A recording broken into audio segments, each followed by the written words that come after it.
के साथ पेश करूंगा कि ये मुख्यमंत्री और ये दोनों मिल करके लोगों को जान लूट रहे हैं, वहाँ मेरा धन भी लूटने का काम कर रहे हैं।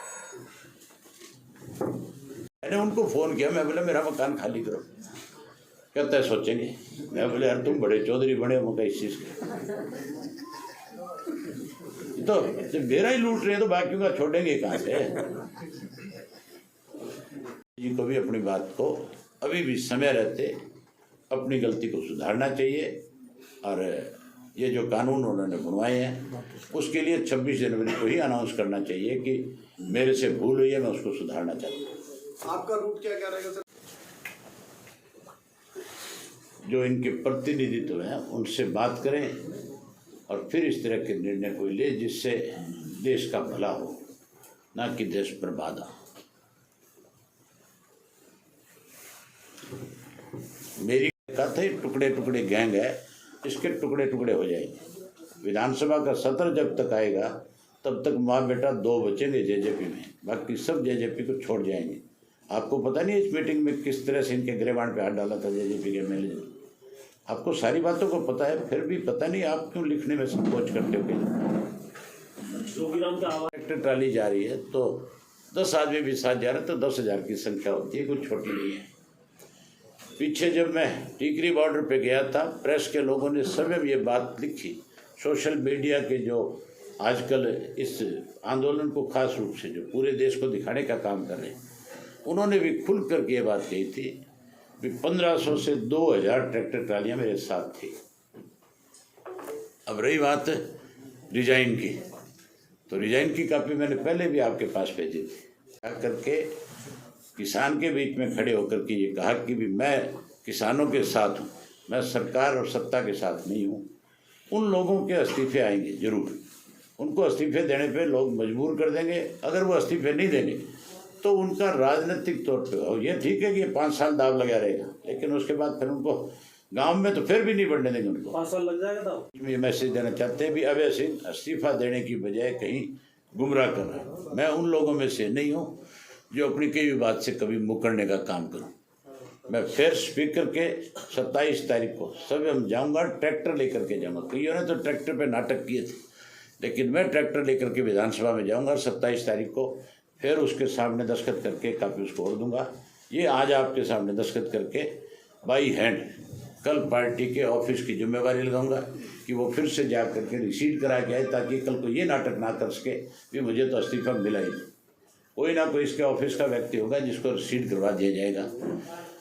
दूसरा, भूपेंद्र सिंह हुड्डा का एक बयान मैंने देश और प्रदेश की बातें लोगों के सामने अच्छे ढंग से पेश करके लोगों का मन जीते, वहीं ये 3 कृषि के काले कानून खत्म हो, और जो किसान लगातार पिछले 50 दिन से धरने पे बैठे हैं, वो इन कानूनों को ख़त्म करा करके अपनी घर वापसी करें। सत्ता में नहीं रह सकती।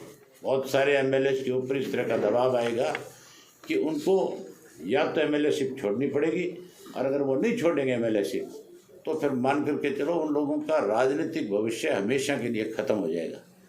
आज मेरे इस्तीफे के देने के बाद लगातार जो लोग ग्रामीण अंचल से चुन करके आए, जिन्होंने जा करके ये कहा कि हम किसानों के साथ पहले हैं, सरकार के साथ बाद में, अब उन पर इस बात का प्रेशर आना शुरू हो गया। और मुझे लगता है कि बहुत जल्दी 26 जनवरी के बाद तो इस्तीफों की लाइन लगेगी और ये सरकार 100% सत्ता से बाहर होगी। जो मैंने अपने इस्तीफे पूरा मेरा कि हाँ भरी, मुझे कहा कि मिलूँगा, लेकिन पूरा दिन आज नहीं थी। किस तरह से लोगों में भ्रम पैदा करने के लिए ये भारतीय जनता पार्टी के लोग जो हैं बैठे बैठे सारा दिन इस तरह की रचनाएं कर सकते हैं। जब इस्तीफा मेरा पहुंच गया, जब मैंने लिख करके दे दिया ये कृषि के 3 काले कानून अगर 26 जनवरी तक नहीं खत्म तो इसे मेरा इस्तीफा समझा जाए और इसको मंजूर कर दिया जाए। आज फिर आपके सामने साइन करता हूँ 19 से भी दस्तावेजों के ऊपर दोबारा, और मैं पढ़ के सुना देता हूँ कि इसमें कौन सी ऐसी भाषा है जिसकी वजह से स्पीकर को कोई आपत्ति है। बीजेपी को सत्ता में आएगी। हमने 1400 पेज की इसकी चार्जशीट यहाँ अपने विधानसभा में मुख्यमंत्री को दी थी कि आप इसके ऊपर कार्रवाई करो। कहीं कोई कार्रवाई नहीं हुई। हमने कहा कि आप इंक्वायरी करा दो, अगर हम गलत हैं देने वाले तो हमारे खिलाफ कार्रवाई हो जाए, अगर हम सही हैं तो इसके खिलाफ कार्रवाई होनी चाहिए। आप बता दो किसी भी एक जो हमारी जीवी चार्जशीट के ऊपर इन्होंने कोई कार्रवाई करी है क्या? ये तो उसी दिन मिल गए थे आपस में जिस दिन बीजेपी सत्ता में आई थी। इन्होंने बीजेपी ने इसकी फाइल को अपने पास रख लिया था। ये दोनों मिलकर के इस प्रदेश को बर्बाद करना चाहते हैं। लेकिन इंडियन नेशनल लोकदल पार्टी जो है अपनी भूमिका निभाएगी, अपनी जिम्मेवारी निभाएगी और किसान के साथ ध्यान न्याय कराएगी।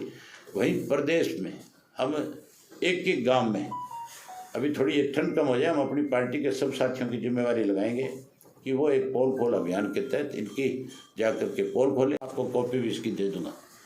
मैंने लिखा है, अध्यक्ष महोदय, आपको भली भांति पता है कि किसान दिल्ली की शरद पे 3 कृषि कानूनों को रद्द करवाने के लिए लगभग 50 दिन से बैठे हैं। इस दौरान सर्दी और बारिश की वजह से 70 से अधिक किसानों ने शहादत दे दी है, परंतु सरकार बार बार किसानों के साथ बैठक करके टाल मटोल करते हुए समय बर्बाद कर रही है। इसलिए अगर केंद्र ने 26 जनवरी 2021 तक किसान की मांग ना मानी तो 27 जनवरी 2021 को मेरा विधानसभा क्षेत्र एलनाबाद से त्यागपत्र स्वीकार किया जाए। इससे ज़्यादा क्लियर और क्या लिखूंगा, क्योंकि त्यागपत्र दे मैं इसीलिए रहा हूँ कि किसान के साथ अन्याय हो रहा है। अगर मैं ये बात नहीं लिखूंगा, मैं ये जाके कहूँगा कि मैं स्वेच्छा से त्यागपत्र दे रहा हूँ, तो फिर तो मेरे त्यागपत्र का कोई मतलब ही नहीं रहेगा। इस बात में उसको मंजूर करने में दिक्कत कहाँ है? इस तरह के त्यागपत्र पहली बार नहीं हुए। इससे पहले त्यागपत्र चौधरी देवीलाल ने जब ये राजीव लोंगोवाल समझौता हुआ था उसके ऊपर भी दिया था, और स्पीकर ने आपके सामने कोई इस तरह की बात कही थी कि मेरा इस्तीफा उनके पास नहीं पहुंचा, जबकि मैंने इस्तीफा खुद 3 दिन पहले खुद अपने साइन करके प्रेस के रूबरू और उनको मेल किया था। वो ये बात भी स्वीकार गए थे कि मेरे पास इस तरह से लिखी हुई कोई आपकी वर्डिंग का इस्तीफा है। इस्तीफा तो क्या सीधा सीधा देना चाहिए, ये लिख के देना चाहिए कि मैं स्वेच्छा से इस्तीफा देता हूँ। स्वेच्छा से वो आदमी इस्तीफा देता है जो शारीरिक रूप से अपनी जिम्मेवारी को ठीक से निभा ना सके। स्वेच्छा से वो इस्तीफा देता है जो राजनीति से अपने आप को अलग कर रहे हैं। मैं उस पार्टी का नुमाइंदा हूँ जिस पार्टी के सर्वश्रेष्ठ चौधरी देवीलाल थे। जिस तरह से लगातार पिछले 50 दिन से किसान जो है इन सारे दिल्ली के आउटर्स के ऊपर, सारे जो बॉर्डर हैं जो दिल्ली के रास्ते हैं जाने के, उन पे जो लाखों की संख्या में बैठा है, जिसकी उम्र 5 वर्ष से लेकर के 85 वर्ष की है, और जो इस ठंड में, इस बारिश में, इस तरह के हालात में आज जो परेशान है, तो मेरी एक जिम्मेवारी बनती है कि उस किसान का हौसला बढ़े। जहाँ उसका हौसला बढ़े वहीं उन लोगों को सबक जरूर मिले जो इस 80% मतदाता का वोट लेकर के, संदाता का वोट लेकर के आज लोकसभा विधानसभा का सदस्य है। उसको एहसास हो इस बात का कि तुम्हें भी अपनी जिम्मेवारी से भागना नहीं चाहिए। तो उनके वोट की वजह से आज चाहे कोई किसी सरकार का हिस्सा है, चाहे कोई एमएलए और एमपी है, चाहे कोई अपोजिशन में है, सब का सब केवल इस अंदाता के वोट की वजह से लोकसभा और विधानसभा में पहुंचा है। मैंने स्पीकर को कल कहा था कि मेरे इस्तीफे के अंदर कोई कंडीशन नहीं है, सिर्फ मैं एक बात उसमें ज़रूर लिखूंगा ताकि देश के किसान को इस बात का पता लगे, देश के आम आदमी को इस बात की जानकारी हो कि चौधरी देवीलाल की पार्टी के ऊपर, चौधरी देवीलाल के दिखाए हुए रास्ते पे चल करके इंडियन नेशनल लोकदल पार्टी का, चाहे मैं अकेला सदस्य विधानसभा का हूँ, मैंने अपनी जिम्मेवारी को निभाते हुए अपना रिजाइन जो है स्पीकर को सौंपने का काम किया है। और खुल करके मेरी पार्टी के जितने भी सदस्य हैं, जितने पार्टी के साथी हैं, वो लगातार तब तक उस लड़ाई को जारी रखेंगे जब तक ये तीनों कृषि के काले कानून ख़त्म नहीं हो जाएंगे। मुल्तान के बोस्टल जेल में अपने 6 महीने बिताए, अनेक उनके ऊपर मुकदमे बढ़े, लेकिन उन्होंने देश की आज़ादी को जब तक देश आज़ाद नहीं हुआ अपना घर बार स्कूल पढ़ाई सब छोड़ दिया और गांधी के आंदोलन में लग गए। देश की आज़ादी के बाद उन्होंने हमेशा जहाँ किसान की अनदेखी हुई, गरीब की अनदेखी हुई, कमेरे की अनदेखी हुई, कमज़ोर की अनदेखी हुई, उन्होंने उसकी मदद करी। ना केवल मदद करी बल्कि चाहे वो किसी पद पे थे और उनकी बात कहीं नहीं सुनी जाती थी तो पद छोड़ करके उसकी लड़ाई को लड़ने का काम करते थे। बहुत सारे उदाहरण है, मैं अगर सारी बात बताऊंगा तो बहुत लंबा हो जाता है। लेकिन उन्होंने अपने आखिरी समय में भी, ओलावृष्टि हुई थी, चौटाला साहब चीफ मिनिस्टर थे, उनको बुला करके कहा कि किसान की फसल बर्बाद होगी, आज इस महंगाई के ज़माने में उसको ठीक से मुआवजा नहीं मिला तो वो किसान परेशान हो जाएगा, इसलिए ओलावृष्टि का पैसा बढ़ा करके दिया जाए। फिर चौटाला साहब ने उसको 3000 रुपये करके पर एकड़ के हिसाब से दिया था।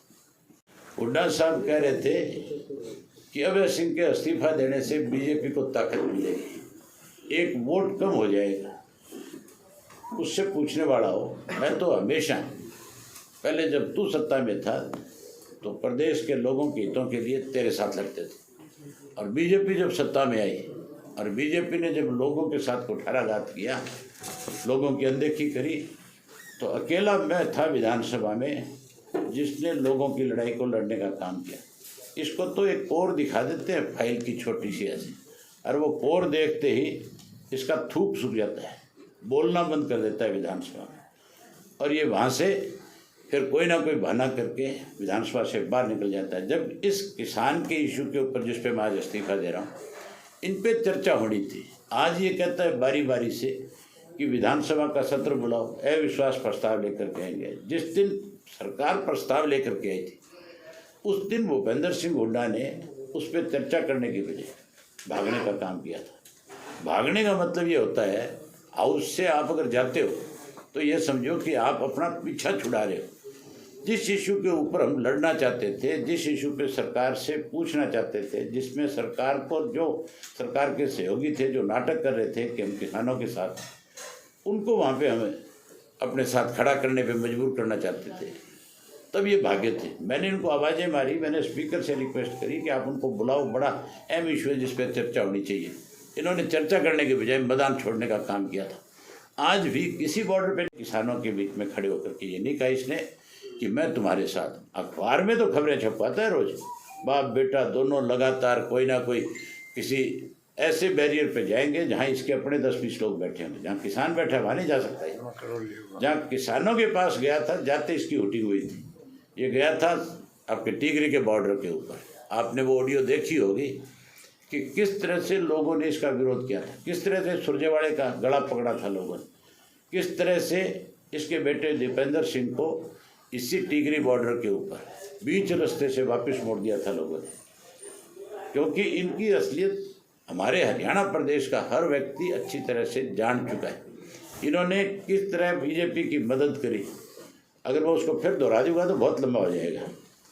इसी भूपेंद्र सिंह हुड्डा ने बीजेपी का जो उम्मीदवार खड़ा किया हुआ था सुभाष चंद्रा, अपने पेन की शाई बदल करके, अपने वोट कैंसिल करा करके, अपना स्वयं का वोट खाली छोड़ करके बीजेपी की मदद करी थी। इसी भूपेंद्र सिंह हुड्डा ने इस किसान वाले इशू के ऊपर बीजेपी को ज़्यादा देर तक जवाब तलब करने के लिए, उसको घेर के खड़ा करने के लिए, उसके साथियों को मजबूर करने के लिए जब हम खड़े हो रहे थे तो ये वॉकआउट करके भागा था। अनेक ऐसे मौके आए हैं जब ये भाजपा के साथ खड़ा हुआ है, चोर दरवाजे से भाजपा की मदद करता है और उल्टा आरोप हमारे ऊपर लगाता है। भाजपा ने इसकी कैसे मदद करी थी ये भी आपके सामने। इसका बेटा राज्यसभा का मेंबर कभी नहीं बन सकता था। बीजेपी अगर कोई तीसरा कैंडिडेट खड़ा कर देती, जब बीजेपी पे वोट नहीं था तब तो इस भूपेंद्र सिंह हुड्डा से मिली भगत करके दूसरा कैंडिडेट जिताया था। और आज की तारीख में जब स्पष्ट था कि दूसरा कैंडिडेट जो है, तुम अगर कोशिश करोगे तो बीजेपी उसको जिता सकती, किसी को भी इंडिपेंडेंट खड़ा कर देती, कांग्रेस के 8 MLA के वोट उस इंडिपेंडेंट के हिस्से में जाते, 100% इसका बेटा चुनाव हार जाता, किसी कीमत पर नहीं जीतता। एक दूसरे से मिले हुए हैं, एक दूसरे से मिल करके इस प्रदेश को खा रहे हैं।